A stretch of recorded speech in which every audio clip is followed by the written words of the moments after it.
Hello everyone, welcome to my channel. Students, today I have brought for you the questions of selecting the most appropriate meaning of the given idiom asked in the CGL examinations conducted by the SSC. तो आइए topic शुरू करने के पहले इस video को like कर लें, मेरे चैनल को सब्सक्राइब कर लें, साथ साथ बेल आइकन को प्रेस कर लें ताकि आपको लेटेस्ट नोटिफिकेशंस मिलते रहें। आइए टॉपिक शुरू करते हैं। दिए गए ईडियम के मोस्ट एप्रोप्रिएट मीनिंग को सिलेक्ट करने के लिए सबसे आसान तरीका है आप ईडियम्स में दिए गए वर्ड्स को ध्यान से पढ़ें, उसके वर्ड से मीनिंग को पजल आउट करें। आपका वर्ड पावर यदि अच्छा है तो आप इसे आसानी से कर सकते हैं और उसके आधार पर ऑप्शंस को एग्जामिन करके राइट ऑप्शन को सिलेक्ट करें। फर्स्ट ईडियम आपका है एट डैगर्स ड्रॉन। डैगर्स बड़ा चाकू, ड्रॉन ताना हुआ या खींचा हुआ। इसका मतलब व्यक्तियों के बीच में रिश्ता दुश्मनी का है, दोस्ती का नहीं है, यानी हॉस्टाइल रिलेशन है, फ्रेंडली रिलेशन नहीं है। इन अर्थों के आधार पर आप राइट ऑप्शन को सिलेक्ट करें। तो आइए ऑप्शंस को एग्जामिन करते हैं। ऑप्शन नंबर ए आपका है डिसीविंग समबडी, किसी को धोखा देना।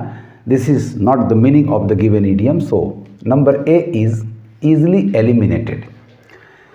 Number B is bitterly hostile. Yes, बहुत ही कड़वाहट से भरा दुश्मनी वाला रिश्ता। This is the right option, अतः नंबर बी को आप मार्क कर लें, बिटरली हॉस्टाइल।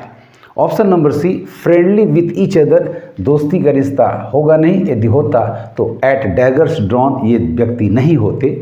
नंबर डी आपका है विदाउट होप, होप का यहाँ कोई सेंस नहीं आ रहा है, अतः डी भी आपका एलिमिनेटेड है। So given idiom at daggers drawn का अर्थ हुआ number B bitterly hostile. Question number 2 को देखें। To play ducks and drakes. Ducks and drakes खेलना यानी फालतू का खेल खेलना, समय बर्बाद करना, फिजूल खर्ची करना, यानी किसी भी काम को लापरवाही से करना। आइए ऑप्शंस को एग्जामिन करें। तो नंबर ए है टू यूज़ रेकलेसली, केयरलेसली, किसी चीज़ का इस्तेमाल, समय का, पैसे का प्रयोग करना गलत तरीके से, लापरवाही पूर्ण तरीके से, यानी आपका option number A to use recklessly is the correct answer. Number B है टू चेंज प्लेसेस, स्थान बदलना। This is not the correct meaning of the given idiom, so eliminated.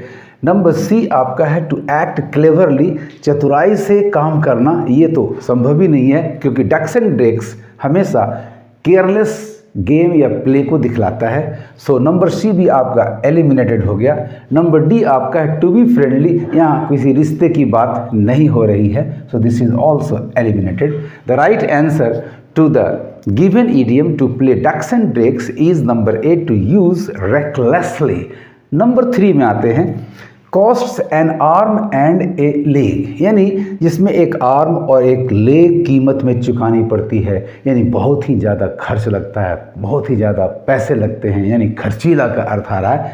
आइए ऑप्शंस को एग्जामिन करते हैं। तो नंबर ए है rarely available, जो बहुत ही दुर्लभ पूर्ण तरीके से उपलब्ध हो, ये मीनिंग नहीं है, so easily eliminated. Number B है इजी टू ऑब्टेन, जिसको प्राप्त करना आसान हो। भाई जिसमें आर्म और लेग जा सकता है तो उसको आसानी से प्राप्त करना नहीं कहेंगे, काफ़ी खर्च लगता है, so number B is also eliminated. Number C है नथिंग टू लूज, जिसमें कुछ खोना ना पड़े, ये भी मीनिंग नहीं है, दिस इज एलिमिनेटेड। अब बचा आपके पास number D very expensive, so इसे मार्क कर लें। करेक्ट आंसर आपका है to the given idiom costs an arm and a leg very expensive. आइए क्वेश्चन नंबर 4 पर आते हैं। Get out of hand. Out of hand का मतलब हाथ से निकल जाना, यानी उस पर नियंत्रण नहीं रहना, कंट्रोल नहीं रहना। आइए ऑप्शंस को एग्जामिन करते हैं। टू गेट अपसेट, परेशान हो जाना, this is not the meaning of the given idiom, so eliminated. Number B है गिव अप समथिंग, किसी चीज़ को त्याग देना, त्यागने का भी यहाँ अर्थ नहीं है, so this is eliminated. Number C है to get out of control, yes, नियंत्रण से बाहर हो जाना, this is the right meaning, अतः इसे आप मार्क कर लें। She get out of control, D है complete a task, this is also not appropriate meaning of the given idiom. So right meaning is number C, get out of control. To the given idiom gate out of hand. Number 5, actions speak louder than words, यानी आपके कार्य ज़्यादा जोर से बोलते हैं अपेक्षाकृत आपके शब्दों के, यानी एक्शन ज़्यादा इम्पॉर्टेंट है आपके स्टेटमेंट, आपके शब्दों से। आइए ऑप्शंस को एग्जामिन करते हैं। नंबर ए है what you do is more important than what you से, आपके कहने से, कथनी से करनी ज़्यादा महत्वपूर्ण होता है। This is the right answer. अतः नंबर ए को आप मार्क कर लें। नंबर बी आपका take up a task that you can't finish, this is not the meaning of the given idiom, so this is eliminated. Number C है look for solutions in the wrong place, गलत स्थान पर समाधान ढूंढना, ये भी meaning नहीं है, so this is eliminated. Number D है डू समथिंग विदाउट प्लानिंग, बिना योजना के किसी काम को करना, this is also not the meaning of the given idiom, hence the right answer is number A to the given idiom, actions speak louder than words, what you say, यही मीनिंग है। What you do is more important than what you say. Now come to idiom number 6, pull someone's leg, किसी का टांग खींचना, यानी मजाक में टांग खिंचाई करना, एक तरह से मजाक का अर्थ आ रहा है स्टूडेंट्स। ऑप्शंस को एग्जामिन करें तो नंबर ए है joke with someone, this is the correct answer. Number B है to get upset with someone, किसी से परेशान होना, this is not the correct meaning of the given idioms, hence eliminated. Tell someone a secret, किसी को रहस्य या गोपनीय बात बताना, this is also not appropriate, so eliminated. Number D trust someone, किसी पर भरोसा करना, भरोसे का अर्थ नहीं है, so this is eliminated. Right answer is number A joke with someone. Number 7 give someone the cold shoulder, बेरुखी से पेश आना, यानी उसे नज़रअंदाज कर देना, ऐसा मीनिंग आ रहा है। अब ऑप्शंस को एग्जामिन करें तो पैम्पर समवन, किसी को दुलार करके बहुत ज़्यादा दुलार प्यार करना और बिगाड़ देना, this is not the correct meaning of the given idiom, hence eliminated. Do something pointless, बिना अर्थ का कुछ करना, this is also not the meaning here. To ignore someone, yes, किसी को नज़रअंदाज करना, किसी पर ध्यान नहीं देना, this is the correct answer. Number D give away a secret, गोपनीय बात को खोल देना, किसी को बता देना, पब्लिक कर देना, this is also not the meaning of the given idiom. Right answer is number C ignore someone. To the given idiom give someone the cold shoulder. Number 8 pull yourself together, एकदम शांत संयम बरतना।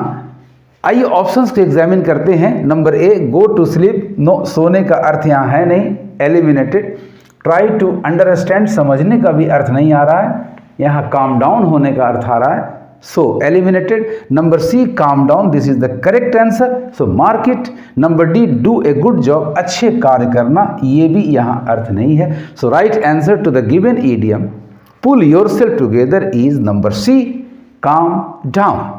Number 9 couch potato, TV का कीड़ा, TV में एकदम घुसा रहता है, हमेशा टीवी देखता रहता है। आइए इस अर्थ पर ऑप्शंस को एग्जामिन करें तो नंबर ए है a person watching too much TV, this is the correct answer, अतः इसको मार्क कर लें आप। नंबर बी है a person remaining relaxed and calm, this is not the meaning here, hence eliminated. Number C a person who is simple by nature, स्वभाव से सरल, no, this is also not the correct meaning, hence eliminated. A person sleeping all day, जो दिन भर सोता रहता हो, this is also not the meaning of the given idiom. So the right answer is number A person watching too much TV, to the given idiom coach potato. Number 10 out of the woods, woods जंगल, जंगल से बाहर, यानी अब किसी भी कठिनाई का सामना उसे नहीं करना पड़ रहा, अर्थात कठिनाइयों से मुक्त, having no trouble at all. अब ऑप्शंस को एग्जामिन करो आप तो नंबर ए है no longer in trouble, this is the right answer, अतः इसे मार्क कर लें। Number B no longer inside, meaningless यहाँ है। Number C no longer young, ये भी अर्थ नहीं आ रहा है, सो एलिमिनेटेड।